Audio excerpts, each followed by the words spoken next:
The same reason why I believe in co-ownership so much is the same reason why I'm not sitting on it like the best kept secret that a few people can benefit.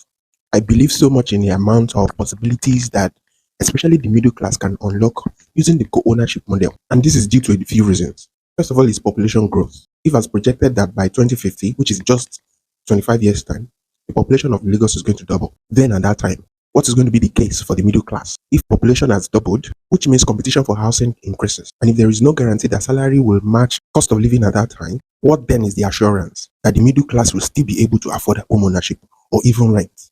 The other reason is now when you look at it, you see that the cost of land is already more than the cost of building. And so, with the average family income, how long will it take for a typical middle class individual to save enough to afford land in a location that is suitable enough to bring them close to work or close to the kind of life, the kind of environment that they desire to live?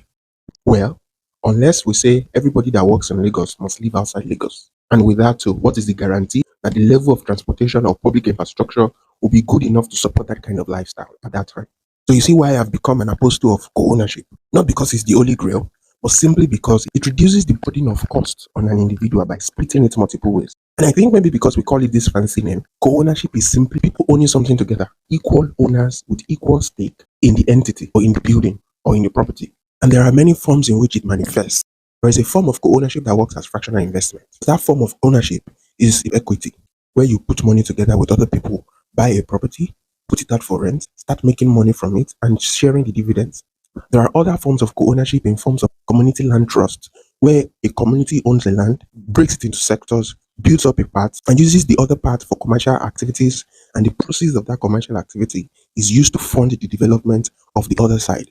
To not bore you with so much details, you can see why once we look past the usual trend of one person living on one big plot with a big compound, and even realizing how that model is no longer sustainable for Lagos because it's not an efficient way to use land. So how about we create systems whereby multiple people can come together to use the land to fit their needs as it fits their budget? And the possibilities that abound in this are unlimited. For example, co-owners can split their own fractions and build it independently. They can also decide to work together and build the house and share it later. They can also decide to build it, put it up for rent, and make money from it. The possibilities are endless. But the idea remains splitting the cost of land ownership into little fractions that makes it easy for different classes of different budgets to be able to afford land ownership. If there is anything I want to leave you with, is the fact that you can do it yourself. All you need is a legal framework and a technical support that helps you achieve these goals. And that is the essence of co-ownership. In the fact that it helps you to access prime land in good locations with honest pricing at a fraction of the cost with full ownership rights in line with your budget. I hope this helps.